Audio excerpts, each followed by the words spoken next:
దానిని మనం విచక్షణ జ్ఞానము అన్నాడు. విచక్షణ అంటే ఏది మంచిది, ఏది చెడ్డది. అందుకని మనకి మాత్రమే దైవాలు అయ్యే అవకాశం ఉంది, ఏ జీవికి లేదు. ఏ జీవికి లేని అవకాశం మానవునికి ఉంది. మానవుడే మాధవుడు, మానవుడే మహనీయుడు. అందుకని మానవుడే మాధవుడు అవ్వడానికి వచ్చిండు. కాబట్టి ఒకే ఒక ఛాన్సు కేవలం మానవ జన్మకు ఉంది. కాబట్టి మానవ జన్మ గొప్పదని చెప్తారు. ఈ జన్మ దొరకడానికి ఎన్నో జన్మలెత్తి ఎన్నో అవస్థలు పడి ఈ జన్మకు వచ్చినాం. ఈ జన్మని ఇక్కడ టీవీ సీరియల్ చూసి, ఫోన్లు చూసి, పనికి మళ్ళీ ముచ్చట్లు పెట్టి, పక్కింటోళ్ళ ముచ్చట్లు, ఎదింటోళ్ళ ముచ్చట్లు పెట్టి టైం పాస్ చేస్తున్నాం, టైం వేస్ట్ చేస్తున్నాం. టైంని సద్వినియోగం చేసుకోవాలి, ఎందుకంటే అది తిరిగి రానిది. ఇప్పుడన్నా మనం కళ్ళు తెరవకపోతే ఎంత దుఃఖం అనుభవించాలో, ఎన్ని అనారోగ్యాలు అనుభవించాలో. అందుకని ఇప్పుడన్నా మనం మేల్కొనాలి.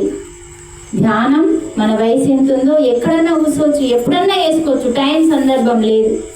కొంచెం ఉదయాన్నే లేస్తే బెస్ట్ ఉంటుంది, మైండ్ ఫ్రెష్ ఉంటాం. కాబట్టి మంచిగా కొంచెం సూర్యోదయానికంటే ముందు లేచి చేసుకుంటే బెటర్గా ఉంటుంది. అందరూ పడుకున్నాక ప్రశాంతంగా ఇల్లు ఉన్నప్పుడు ధ్యానం చేసుకోవాలి. ఒక విషయం తెలుసుకోండి, మనం ఎప్పుడైతే ధ్యానం 1 గంట కూర్చుంటామో చక్కగా 3 గంటలు నిద్ర పోయిందనంత శక్తి వస్తుంది మనకి. అంటే నిద్ర కంటే చాలా ముఖ్యమైనది, గొప్పది, ఎక్కువ శక్తిని ఇస్తుంది ధ్యానం. అందుకని నిద్ర తక్కువైనా పర్వాలేదు, ధ్యానం ఖచ్చితంగా మన వయసు ఎంత ఉందో అంతసేపు అయితే కొత్త వాళ్ళు చేయండి. పాత వాళ్ళు కొంచెం అలవాటైంది కాబట్టి సమయం పెంచుకోవాలి. మరి అలాగే భగవంతుడు ఎవరికి, ఇది చాలా ముఖ్యమైన పాయింట్ అండి, ఎవరికి అందరినీ సృష్టించినప్పుడు ఎవరికి ఏ ఆహారము అన్నది కూడా సృష్టించిండు. ఏ జీవి ఏది తినాలి, ఏది తినకూడదు, ప్రతిదీ సృష్టించిండు. ఫస్ట్ అయితే మనం జ్ఞానం తెలుసుకోవాలమ్మా, ఏది ఎందుకు తినకూడదు, ఏది ఎందుకు తినాలి అన్నది మనం తెలుసుకోవాలి. అందుకే మనకి ఇక్కడ ఏం చెప్తుందంటే మానవాహారం, శాకాహారం. చూడండి, పంచభూతాలంటే గాలి, నీరు, ఆకాశం, అగ్ని, వాయువు. ఈ 5 శక్తుల ద్వారానే మనకి పంట వండుతుంది. ఈ పంచభూతాల శక్తి లేకుంటే మన పంట వండదు. 5 భగవంతులు కలిస్తే పంట వస్తుందంటే అది ఎంత అమృతమో చూడండి.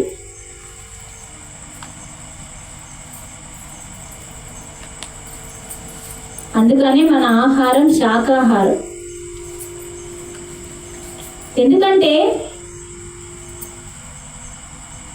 మనము దైవాలంగా మారడానికి వచ్చిన మనం హింస చేయకూడదు. ఇప్పుడు చూడండి, మనం కూరగాయలని తెంపితే ఏమవుతుంది, మళ్ళీ కూరగాయలు పుడుతూ ఉంటాయి. కూరగాయల చెట్లు ఉన్నాయండి, టమాటాలు, వంకాయలు ఉన్నాయి, చెట్లను వీకేస్తలేవు. అంటే వాటిని తెంపుతుంటే మళ్ళీ పుడుతూ ఉంటాయి. మనం ఒక చెట్టు నుంచి మీరు కూరగాయలు, టమాటాలు, వంకాయలు ఏది తెంపినా చెట్టుకి నొప్పి రాదు. ఎలా అంటే మన చేతికి గోర్లు పెరుగుతాయండి, మన వెంట్రుకలు పెరుగుతూ ఉంటాయి. ఇప్పుడు మగవాళ్ళు ఏం చేస్తారు, పెరిగినప్పుడల్లా బయటకు వెళ్ళి కట్ చేసుకొని వస్తారు. అలాగే గోర్లు పెరుగుతూ ఉంటాయి. ఇవి పెరిగిన కొద్దీ మనం ఏం చేస్తాం, కట్ చేస్తాం. కట్ చేసేటప్పుడు నొప్పి వస్తుందా మాట్లాడట్లేదు, రాదు, నొప్పి రాదు. పెరుగుతున్నా కొద్దీ కట్ చేస్తున్నాం. నొప్పి వస్తే కట్ చేయం. నొప్పి ఎలా గోర్లు కట్ చేస్తే, వెంట్రుకలు కట్ చేస్తే నొప్పి ఎలా రావట్లేదో, ఒక చెట్టు నుంచి టమాటా తెంపితే కూడా నొప్పి రావద్దు. దానికి భగవంతుడి సృష్టి చేయబడింది. అది చెట్టుని వీకేస్తే చచ్చిపోతుంది. అలాగే మనం ఒక టమాటా, వంకాయ, మనం అవేవైతే కూరగాయలు ఉన్నాయో తెంపుతున్నా కొద్దీ మళ్ళీ కొడుతూ ఉన్నాయి. అందుకని అది ఆహారం తినొచ్చు మనం ఒక స్టేజ్ వరకు. కానీ మనము తినే ఆహారం హింసతో కూడుకున్న చంపి, ఇక్కడ చంపి తింటలే. తెంపడం వేరు, చంపడం వేరు. అక్కడ తెంపగానే మళ్ళొకటి వస్తుంది, ఇక్కడ చంపగానే మళ్ళొకటి వస్తుందా? ఇక్కడ పీక తీస్తున్నాం అంటే హింస చేస్తున్నాం, చంపుతున్నాం. అందుకని అక్కడ ఏమైతుంది, ఇక్కడ చెట్టుకి బాధ లేదు, రక్తం లేదు, ఇంద్రియాలు లేవండి చెట్లకి, కళ్ళు ముక్కు చెవులు నోరు లేవు చెట్లకి. కానీ ఒక ప్రాణికి ఎప్పుడైతే ఇంద్రియాలు ఉంటుందో, నరము ఉంటుందో బాధ కలుగుతుంది. నరము అంటే రక్తం ప్రవహించే నరం, అది ఉంటుందో ఆ జీవికి బాధ ఉంటుంది. అందుకనే ఇక్కడ మనం కట్ చేయగానే దాన్ని హింసిస్తున్నాం, బాధ పెడుతున్నాం, అది పాపంగా మారుతుంది. ఈ సత్యం మనం తెలుసుకోవాలి. మానేస్తామా మానేయమా తర్వాత సంగతి. ఎందుకంటే మనం ఏది, చాలా మందికి క్లాసులలో ఏమంటారంటే, మేడం మేము కూరగాయలు ఎట్లా తింటున్నామో ఇది కూడా తినేది అనుకొని తింటున్నాము అన్నారు చాలా మంది. తినకూడని ఆహారం అని చాలా మందికి తెలియదండి. అందుకనే ఈ సత్యం ఖచ్చితంగా మనం తెలుసుకోవాలి. మానేసే సంగతి మళ్ళా. ఎందుకంటే ఇక్కడ మనకి ఒక జీవిని చంపడం వల్ల మనకి ఏమంటుతుందంటే పాపం అంటుతుంది. నేనెక్కడ చంపుతున్నా, కటికాయని చంపుతున్నాడు కదా, మనం తింటున్నాం కాబట్టి, కొంటున్నాం కాబట్టి ఇంకా అర్థమైంది అనుకుంటా. అంటే ఇక్కడ మనం ఎప్పుడైతే ఒక జీవిని చంపడానికి తీసుకెళ్లేటప్పుడు అది భయపడుతుంది.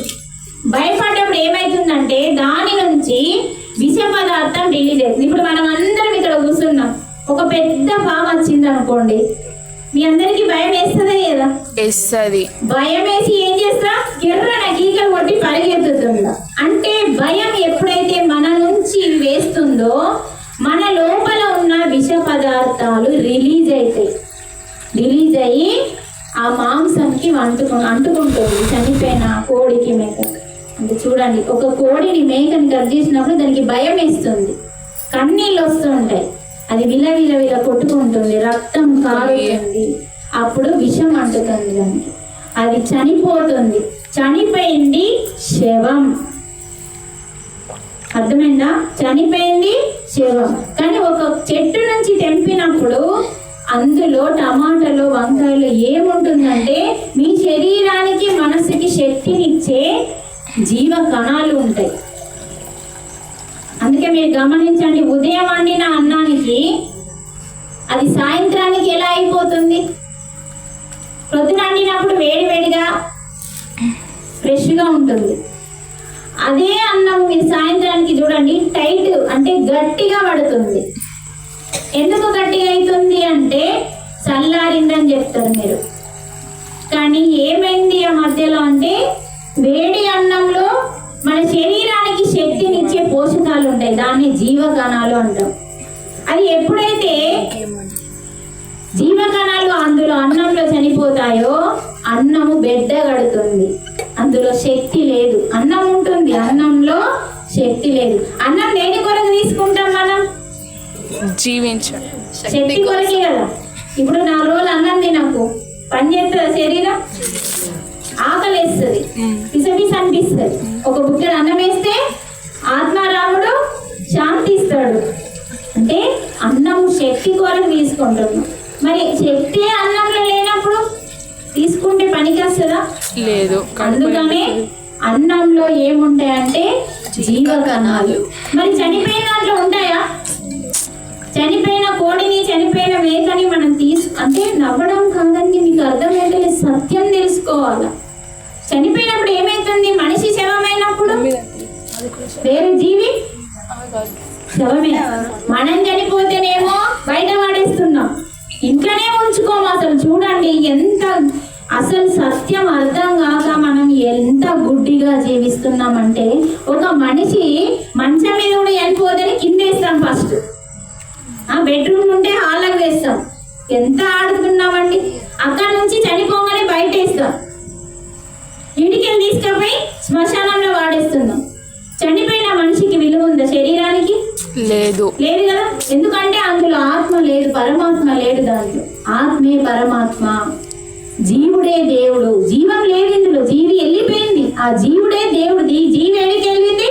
దేవుడి దగ్గరికి వెళ్ళింది. అంటే ఎప్పుడు పోతుంది? నువ్వు చేసే కర్మలు సరిగా ఉంటే దేవుని దగ్గరికి వెళ్తుంది, లేకపోతే మధ్యలోనే తిరుగుతుంది. చూడండి, ఒక మనిషి చనిపోతే శవం అంటున్నాం, ముట్టుకుంటే స్నానం అంటున్నాం, 3 రోజులు బయట మైలు అంటున్నాం, అవునా కాదు? మరి మనిషి చనిపోయినప్పుడు ఏది చచ్చిపోయినా శవమే కదా.